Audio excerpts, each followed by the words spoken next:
Chapter 6. Whatever became of Rotund? He used to curl near you in the daytime heat.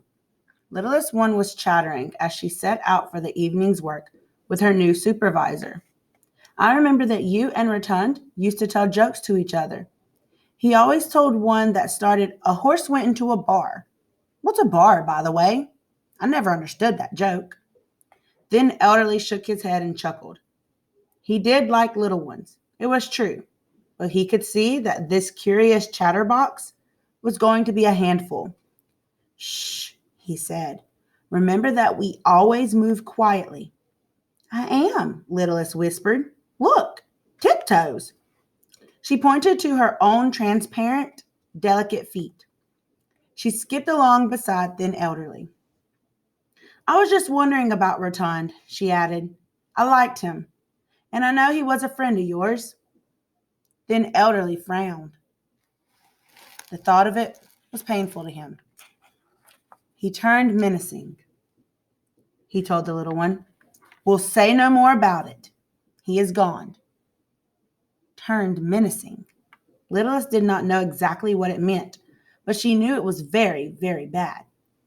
Those who turned menacing disappeared. Well, not disappeared. They still existed. But they were no longer part of the community of dream givers. They had gone someplace else, someplace frightening, maybe even evil. "Why do some of us turn menacing?" she whispered. They were at the entrance to their assigned house, the little house with geranium-filled window boxes and the rocker on the porch, the place where the woman lived. In a minute, they would enter, compressing themselves and sliding in through the space under the front door. Then Elderly reached over and took Littlest's hand. The timing of her question was unfortunate, he thought, because they were about to start their night's work. But he was responsible now for her teaching. "It just happens," he told her in a low voice. "We are not certain why. Some think it is because they have touched things too deeply. You must be aware of that. During the touching, be gentle. Do not delve." "What is delve?" she whispered. He tried to think of a way to explain the unexplainable. "You've learned touching, right?" She nodded. "You've been touching in here, correct?" He gestured toward the house where they were about to enter. "Take your thumb out of your mouth." Littles removed her thumb reluctantly. "Yes," she said, "lots. This house is filled with things." "Good. My last house, the one I just traded to Fastidious, has so little. Flat, empty tabletops, a lot of glass and steel, a crystal vase with a single flower. What an impersonal feel to it. It was very unreceptive to touching." "You'll love this one," Littlest assured him. "Give me an example of something you've been touching." She concentrated on remembering her nights of gliding silently through the woman's house. "There are photographs," she said. "I like those. They're in frames, on tables in the parlor, and one beside her bed. But I haven't been allowed to touch there yet. Too dangerous." Then Elderly nodded. "Yes, you're a little noisy. Fastidious was wise not to let you too close yet." "I'll have to be close when I bestow," Littlest pointed out. "Eventually, but you're still learning. Describe touching a photograph." "Well, there's one I especially like. I'll show you when we're inside. It shows a man in a uniform smiling. He has a very pleasant face." "All right. And so you touch this picture. How?" "Like this." Littlest raised one small hand and touched Thin Elderly very gently. She let her fingers flutter and linger, but the touch was barely perceptible. Thin Elderly smiled. "Good," he told her. "You have a Gossamer touch." Littlest looked at her own fingers and smiled proudly. "Fastidious taught you well about touching. Tell me what happens when you touch the man's photograph." Littlest thought. "I collect little—" She paused. "I can't remember what they're called." They can be called anything. I like to call them fragments, then Elderly told her. She nodded. I collect fragments. I store them inside myself. They make me feel good. There's a fragment of a party, and the man is laughing. There's a bit of dancing, and there's a...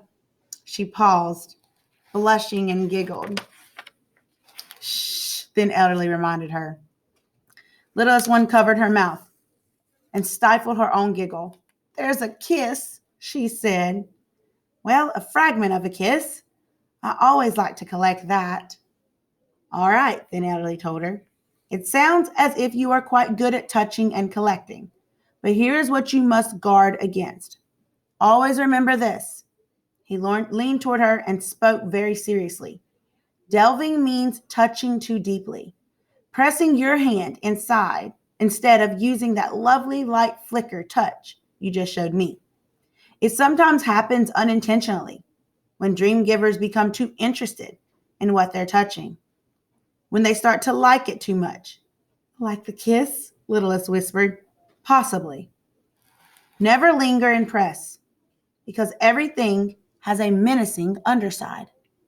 If you begin to pick up the menacing pieces, he sighed. Even by mistake? Littlest asked.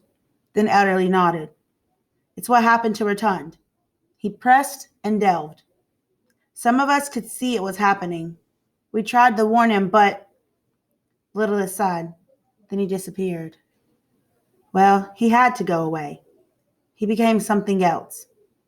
We can't be a dream giver, or you can't be a dream giver when you become consumed by the dark side, the menace. What did he become then? Then Elderly shuddered. Promise me you won't talk about this in the heat. I won't. I cross my heart. Littlest touched her own pale wisp of a chest. The term is, he lowered his voice and whispered the word, synesthete. Don't ever say it aloud. She looked puzzled. Steed means horse, doesn't it? I touched a picture of a beautiful horse in the woman's house. It's horse-like, he acknowledged.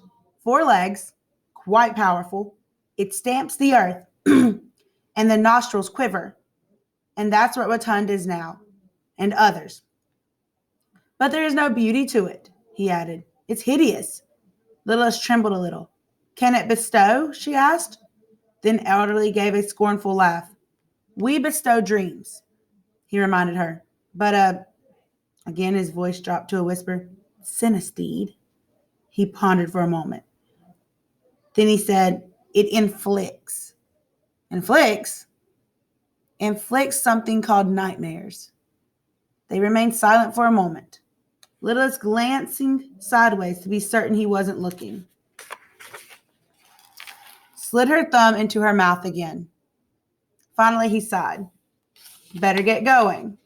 We have work to do. Mustn't delay. Fastidious told me about the woman. She needs a dream, and I haven't collected anything yet. He looked down at Littlest one. She withdrew her thumb. I have a lot of fragments, she told him, but she never let me bestow. Well, then Elderly said, time you learned, I guess. You say you have a party and a kiss? Littlest nodded. Fragments. We'll give her a very brief and gentle dream, he said. I'll show you how. Then Elderly took her hand. Come, he told her, and led her toward the door. Holding hands, they compressed themselves and slid in under. The night's work was beginning.